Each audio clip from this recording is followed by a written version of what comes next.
নমস্কার, আমি মৌমিতাস কিচেনে আপনাদের সবাইকে স্বাগত। আমি আবার এসেছি আজকে নতুন রেসিপি মাশরুম মশলা। মাশরুম মশলা করার জন্য যেগুলো লাগছে, প্রথমেই লাগছে আলু, ক্যাপসিকাম, গাজর, লঙ্কা কুচি, ধনেপাতা কুচি, টমেটো, হলুদ, লঙ্কা গুঁড়ো, টমেটো সস, চিনি, নুন। প্রথমে আমি কড়ায় তেল দিয়ে তেলটা গরম করে নিচ্ছি এবং মাশরুমটাকে আমি বয়েল করে রেখে দিয়েছি।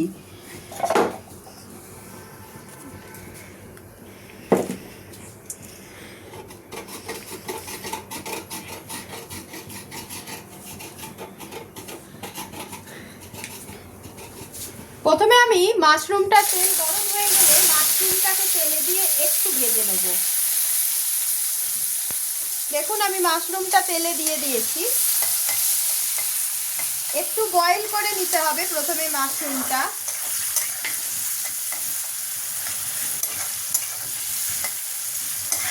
দু চার মিনিট একটুখানি ব্রাউন কালার এসে গেলেই এটার মধ্যে আবার আমি আলু, গাজর, ক্যাপসিকাম এগুলো ভাজতে থাকবো।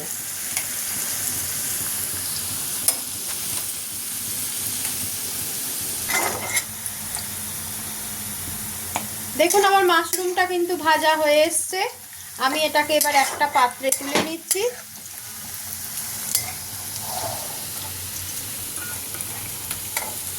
দু থেকে 3 মিনিট ফ্রাই করলেই কিন্তু মাশরুমটা হয়ে যাবে। তারপর আমরা এটা একটা পাত্রে এটাকে তুলে নেবেন। তারপরে একে একে সমস্ত সবজিগুলোকে আমরা ভেজে নেব।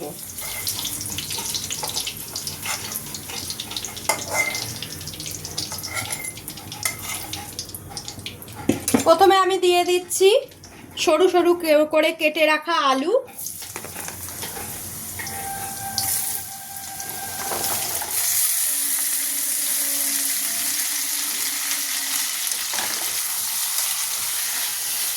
কেটে রাখা গাজর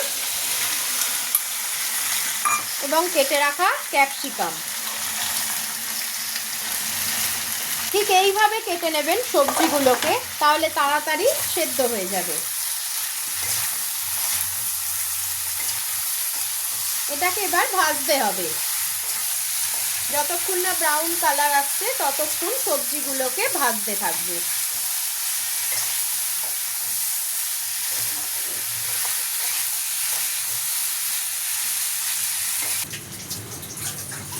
আবার ফিরে এলাম, আমার ভাজাটা হয়ে গেছে। সবজিগুলো দেখুন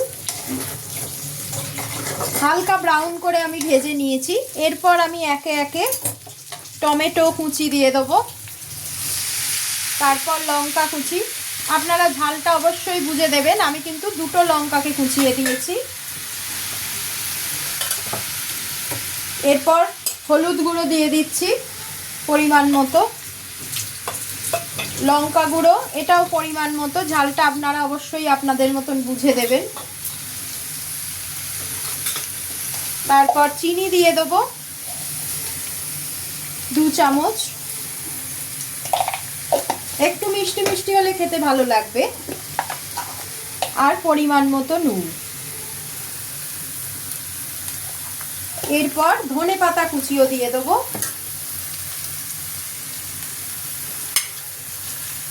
সব শেষে মাশরুমটা হালকা করে ভেজে রাখা ছিল আলাদা করে পাত্রে, সব কটাকে দিয়ে একবার ভালো করে এগুলো মিশিয়ে নিতে হবে।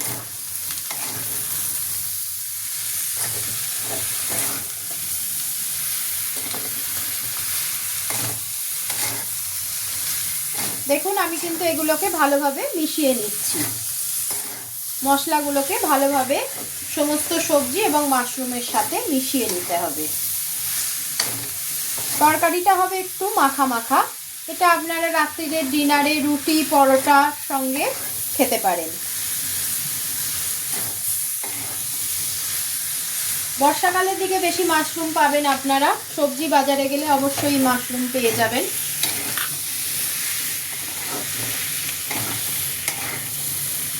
ভালো করে এটাকে মিশিয়ে নিচ্ছি।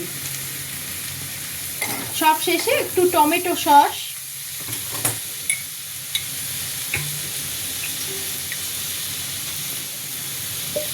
পরিমাণ মতো টমেটো সস দিয়ে দিলাম। আপনারা চাইলে চিলি সসও দিতে পারেন, আমি কিন্তু এখানে চিলি সস দেবো না, যেহেতু লঙ্কা কুচি দিয়েছি ঝালের পরিমাণটা বেশি হয়ে যাবে। আবার ভালো করে টমেটো সসটা দিয়ে ভালোভাবে মিশিয়ে নিচ্ছি। সামান্য পরিমাণ জল দেবো।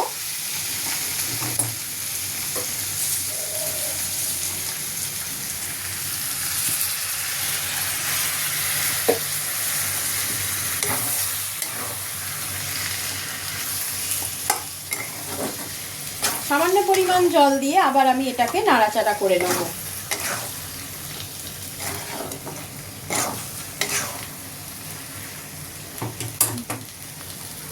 দেখুন আমার কিন্তু এটা হয়ে এসছে, এরা মাখা মাখা হবে। আমার এটা পরিবেশনের জন্য রেডি হয়ে গেছে মাশরুমটা। দেখুন, আপনারা রাত্রিরের ডিনারে রুটি, পরোটা, লুচির সঙ্গে খেতে পারেন। অবশ্যই রেসিপিটা ট্রাই করবেন, কেমন লাগলো জানাবেন, এবং আমার লাইক, শেয়ার এবং কমেন্টে জানাবেন। অবশ্যই আপনারা অবশ্যই বাড়িতে ট্রাই করবেন। গুড নাইট, শুভরাত্রি।